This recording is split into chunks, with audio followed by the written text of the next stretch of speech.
क्या लग रहा है, इससे पहले एक टेक्निकल सवाल है मेरा। बेन एफडीआई है या एफआईआई है? अभी चेक कर दूं क्या? वैसे बेन लॉजिकली एफडीआई होना चाहिए। FDI नहीं, होना चाहिए। पिछले साल कब आया था बेन? वही पिछले पिछले साल ही तो तीन आया नहीं, है। 2017 में आया था। हाँ, इन्वेस्टमेंट एक मिनट इन्वेस्टमेंट एक्सेस में मेरे ख्याल 2017 में आया था। बिहेवियर तो एफआई टाइप का। हाँ नहीं, क्योंकि अब ये जो ट्रेड सेटअप है ना, ये सेटअप मेरा अब इसके ऊपर डिपेंड करेगा कि हम बेन को किस चीज से क्लासिफाई कर रहे हैं, क्योंकि ग्रॉस नंबर्स एफआईडीआई के दोनों अच्छे थे। अब एफआई की कल नेट बाइंग हुई है 3085 करोड़ की, जिसमें एक बहुत बड़ा एक्सिस का ब्लॉक है। यस। अब अगर ये बेन भी एफआईआई माना जाए और बायर्स भी मोस्टली एफआईआई थे तो उसका कोई न्यूट्रल नेट इम्पैक्ट है।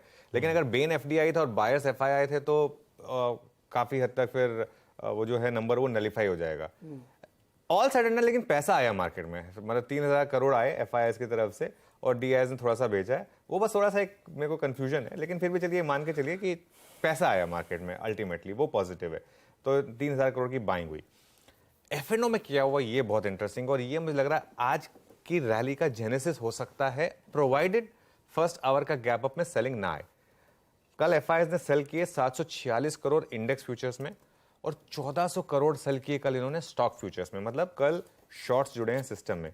और अब एक चीज, जैसा मैं सुबह काफी टाइम स्पेंड करता हूँ ब्रेकअप देखने में कि क्या हुआ है निफ्टी और बैंक निफ्टी में, बहुत ही इंटरेस्टिंग है वो। अब आंकड़ा आएगा आपकी स्क्रीन पर।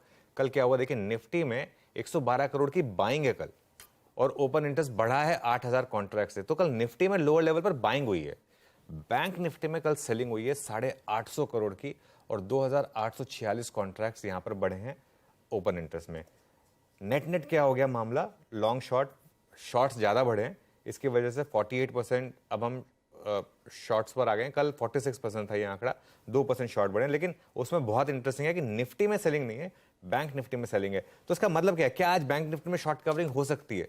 ये सबसे बड़ा सवाल है आज की ट्रेड के लिए, क्योंकि बैंक निफ्टी के चले बिना निफ्टी चलेगा नहीं बहुत ज्यादा। ये मान लीजिए बैंक निफ्टी इतना, मतलब बैंकिंग जो है 33% और निफ्टी है, उसका चलना बहुत जरूरी है, या तो फिर बाकी स्टॉक्स बहुत ज्यादा आउट परफॉर्म करें।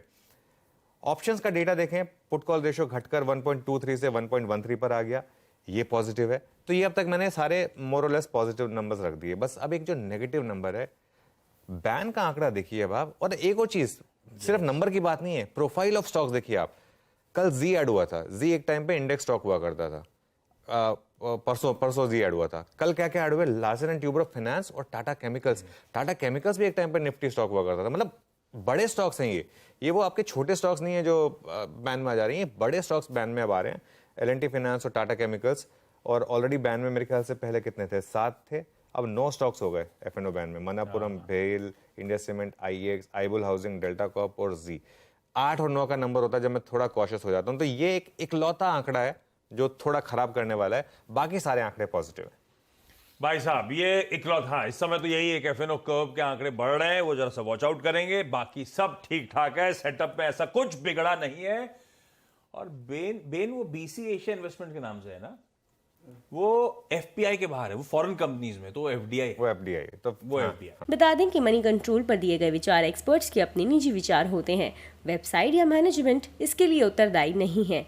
यूजर्स को मनी कंट्रोल की सलाह है कि कोई भी निवेश निर्णय लेने से पहले सर्टिफाइड एक्सपर्ट की सलाह लें।